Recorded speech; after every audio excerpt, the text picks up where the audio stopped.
All right, so Caleb Williams looking to, I don't know, it's interesting. Do I say bounce back? Some people say it was a solid rookie campaign. It wasn't that bad. There was a lot to be desired still, but some people say, no, you're the number one pick. You're a Heisman Trophy winner. You want it to be better. So he's looking to improve, and now that he's got a new head coach, too, Ben Johnson. Ben Johnson? Sorry. He's no longer with the Lions. I see the emotions. Monty, you felt me. Yeah. He's leaving the Lions, and he's over there in Chicago. I'm going to need him to leave, too, and leave the division. Oh, I know. Can you go on somewhere? You know all the family trades, the secrets? I don't like that, Kerry. Yeah. But now he has Ben Johnson, and definitely an offensive genius for sure. And obviously, you saw what he did with Jared Goff those years, putting up crazy numbers. The offense was explosive. And so, therefore, you hope if you're the Bears or a Bears fan, it carries over to the Bears. But specifically, they had an idea of kind of where they wanted to be. And here's what Caleb had to say, kind of his projections and hope for this upcoming season. Whenever you felt like hitting it for me. Obviously, I have self-goals, and that's, being the first 4,000-yard passer in Bears history. That's a, goal of mine, 70% completion. That helps the team, keeps us on the field, puts us in better positions. And then other than that, just trying to go down and, score the most points that we can with each drive that we have. So, that's kind of my self-goal, and obviously other than that, you got to go win. That's success for me. That's success for the team. That's all we wish for and all I wish for. So I don't have a craze. I'm not going to give you this wild screaming hot take. Hey, you don't ever say that. No, he's got goals. You have goals, whatever that is right now. Right. Professionally, maybe, I know you do stuff in entertainment, for movies, and we all have goals. And you should where am I in life? You should assess where you are. I don't have a problem. The only thing I might suggest was you could kind of done is keep it in-house. And the only couple of reasons why I say that. Number one, I just mentioned you got a new head coach, a new system, a new approach. And I don't believe you all know what you are yet. I don't think you know if we're going to be a run-heavy team. If we're going to be Caleb, we're lying. Hey, Caleb, man, we need you to throw 4,500, 5,100 yards, You don't know exactly what you are, and you don't know what's going to be winning football for your team, right? Because now I don't want it to be, if I'm a part of the Bears organization, where every single week everyone's overly analyzing, well, he only threw for 180, which if you do the math times 17 weeks, and now it's only at 3,600 yards. He's not going to get those goals. 70% completion rate is crazy, right? That's huge. That's some Drew Bledsoe types, Drew Brees type stuff. Yeah. Not everybody does that. You can be very successful with 63, 65, 66. If you, again, are making the big plays when you need it. Patrick Mahomes, for example, wasn't amazing last year with his stats, but he made key plays when he needed to the tune of 15-2, and to the tune of a Super Bowl appearance. Again, do you know who won the Super Bowl?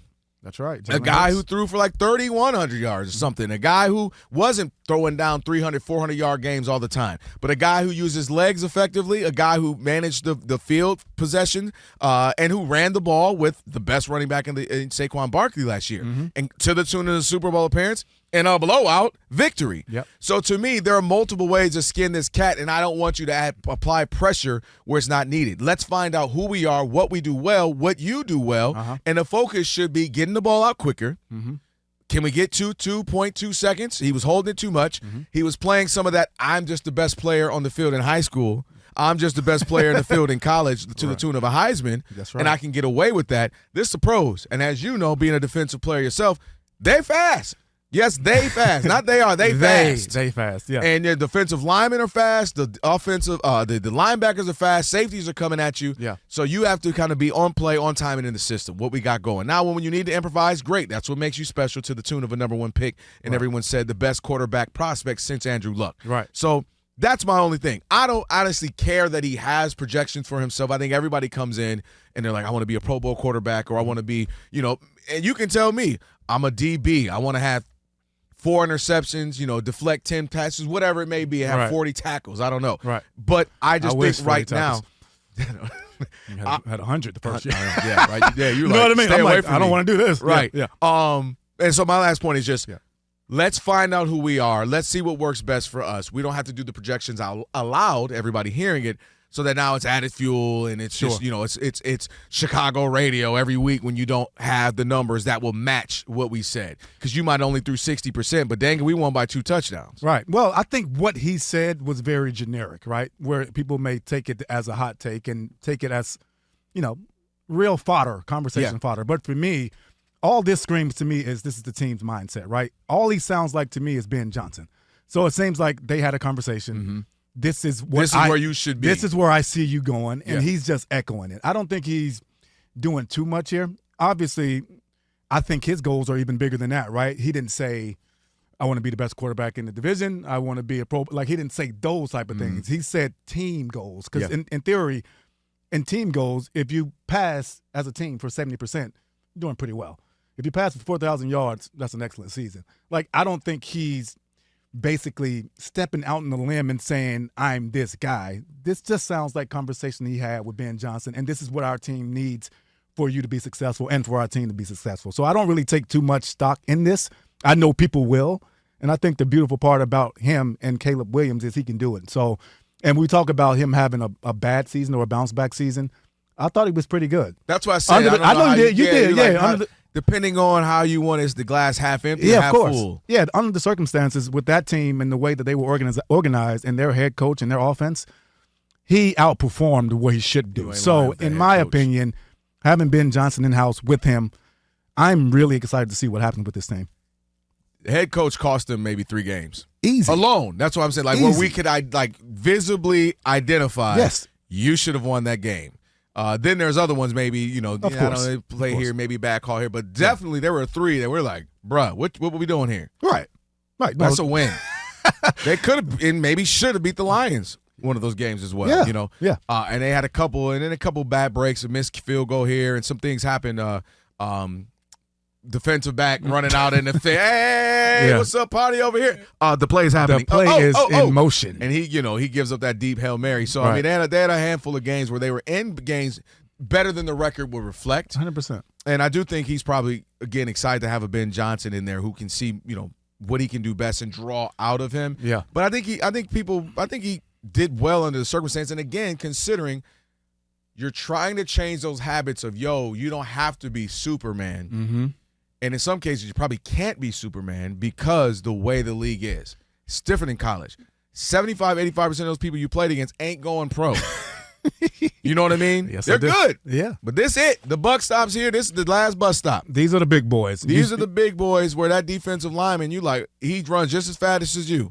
Oh, yeah. I mean, if you think that you're the best athlete on the field in that league, if your name's not Lamar Jackson, you're right. You're playing yourself. Yeah. And I think he's got that introduction already. He got to see on a team where, again, he had to learn on the fly, had to make decisions on the fly. And you can tell, like, he wasn't confident in their scheme because of what you just said, right? He's trying to be Superman and make plays happen, not being on time. But with Ben Johnson, he will be on time. That's what Ben Johnson about. You can see it with his last quarterback in Jared Goff and what he did for him. And the way that's why I get so emotional.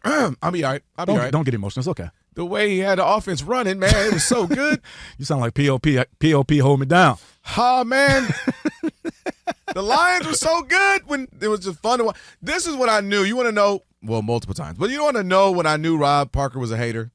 Rob G, remember when I asked him, he was, I don't hate the Lions. And I said, simple question, like he always tried to put people, no, answer yes or no. I said, so you can say the Lions aren't going to win the Super Bowl. And this was like 2/3 of the way through the season, where I believe this question I'm going to ask you was very factual. No one would say no. I said, so you're trying to tell me, if nothing else, the Lions aren't fun to watch? He didn't. He said they're not fun to watch. Remember that, Roger? He couldn't. I was like, so wait, at least give me it. They're a blast to watch. Come on, like they're really fun to. Of course. I mean, if you like losing, if you're not going to make it to the Super Bowl, I don't know who's going to make the Super Bowl right now, Rob. I'm just asking you right now. Right now, are you telling me you're not one of the most fun teams to watch in the last few years? Yes. And he couldn't have been. I'm like, dude, you got Jared Goff out here catching touchdown passes. Like, come on, man. At least admit that. But no, this is where it is going to be interesting. On the other end, the bounce back for the Lions, meaning you lose a Ben Johnson, his creativity. Did you keep enough in house? And Aaron Glenn. And Aaron Glenn on the defensive side of the ball as well, who I think will get a bad rap towards the end, but people will forget he lost so many starters on 100%. The defensive end as well. Yeah. All right, Caleb Williams and the proclamation. Oh, real quick, before we get how bad are the Bears that you've never had a 4,000-yard passer? Pretty bad. In this era where guys are chucking it all around, teams have had multiple 4,000-yard passes, kind of the standard if you're a good quarterback. You don't even have to be great, just if you're a good quarterback. Yeah. To never have had that, what the heck is wrong with your franchise? Yeah, they'll do it this year. And I understand, defense and running, and did I ever tell you about Sweetness, how great he was? I understand that. In the 80s, yeah. But, bruh, somebody accidentally throws for 4,200 yards. Just got hot. Right. I had an 8-week stretch. A few of those Hail Marys worked. Yeah. Something. Nope. You ran into some reason. That year you played, you played the bad Lions years when they were bad, and maybe the Vikings weren't the greatest then, and maybe you got to play the Jags or AFC South or something at the time, and you had some bad teams and you threw for 4,100 to 4,200 yards. My goodness.